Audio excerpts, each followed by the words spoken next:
để hết cái này cái đồ liam mà ôi cái to hạt tọt cao như to hạt tọt cái này mình ôi để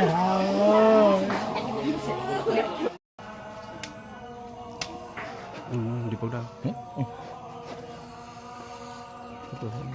đi đâu phải không đâu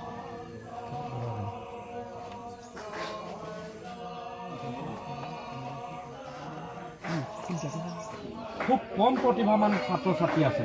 আৰু আমাৰ এই অঞ্চলটো ইমানেই পিছপৰা ইয়াত খুব কম সংখ্যক ছাত্ৰ ছাত্ৰীয়ে যুৱক যুৱতীয়ে নিজক আগুৱাই যোৱাৰ মানে যাতে আমি আগুৱাই নিব পাৰোঁ এই যি চকু পানী টুকিছে আইতাই চকু পানী টুকিছে ভণ্টিয়ে চকু পানী টুকিছে আই মাতৃসকলে চকু পানী টুকিছে এই চকু পানীয়ে যাতে উচিত ন্যায় পায় তাকে কামনা কৰি মোৰ বক্তব্য সামৰণি মাৰিছোঁ ধন্যবাদ ôi trời cái nó còn liệu ăn rồi mà khát ơi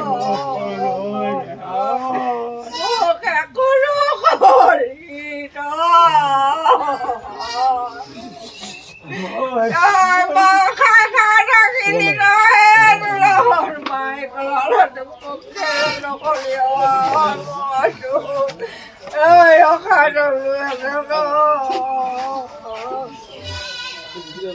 আশা কৰিম যাতে পংখী সন্ধি কৰি যি হত্যাকাণ্ড সেই হত্যাৰ কাণ্ডৰ উচিত তদন্ত হওক দোষীয়ে উপযুক্ত শাস্তি পাওক তাৰ বাবে আশা কৰিম আজিৰ মোৰ ক'বলৈ ভাষা নাইকিয়া হৈ গৈছে মোৰ এডোখৰ বুকুৰ কলিজা এটা নিষ্ঠুৰ পাখণ্ডই খাই পেলালে শেষ কৰি পেলালে আজি প্ৰায় এমাহেই হ'ল এমাহ মই আজি তাৰে সদগতি কামনা কৰি এখন শৰাই আগবঢ়াইছোঁ আৰু হত্যাকাৰীয়ে উচিত শাস্তি পাওক এতিয়া আমি তাৰ মোবাইলটো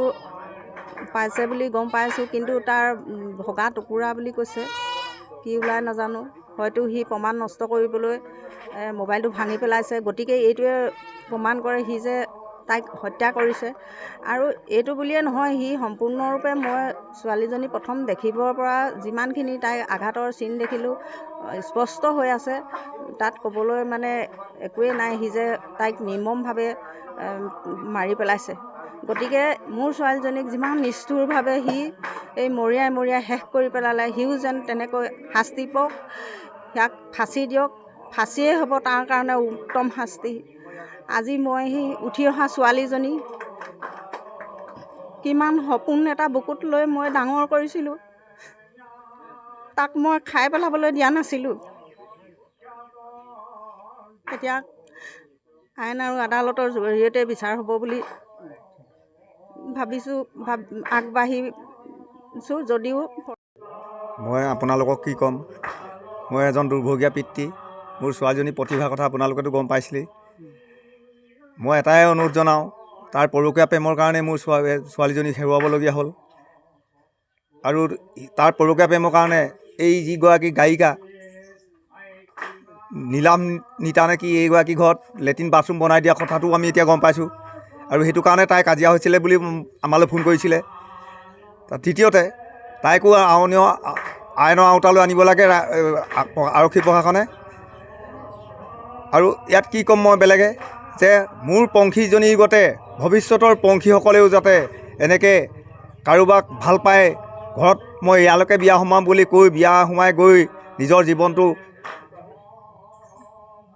চমুতে সামৰণি নেমাৰে আৰু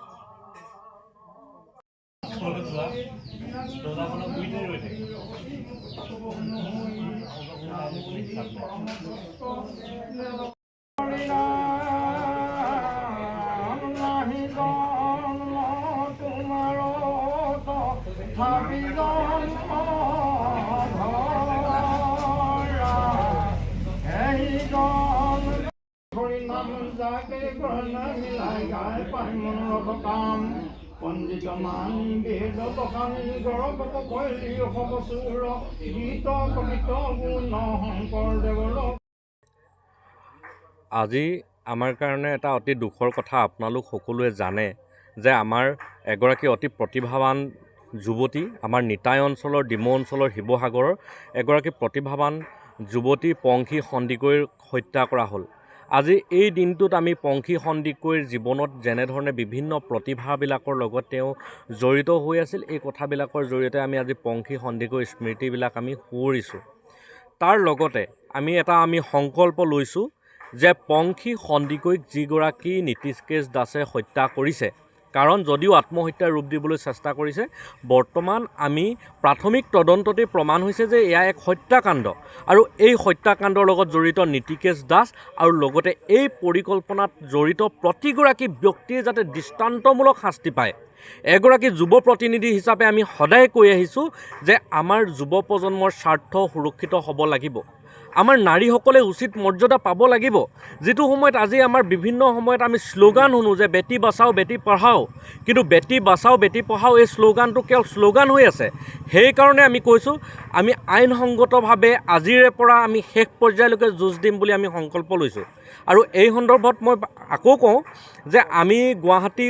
উচ্চ ন্যায়ালয়ৰ কেইবাগৰাকী অধিবক্তাৰ লগত বৰ্তমান সময়ত প্ৰাথমিক যিবিলাক কথা বতৰা, এই কথা বতৰাবিলাক আমি পাতি আৰু প্ৰাথমিক যিখিনি কাম, এই কামখিনি আমি সম্পূৰ্ণ কৰিছোঁ। আৰু ইয়াৰ পাছৰ পৰ্যায়ত আমি কেনেধৰণে আমি আগবাঢ়িব লাগিব, সেই ধৰণে আগবাঢ়িবৰ কাৰণে আমি প্ৰস্তুতি চলাইছোঁ।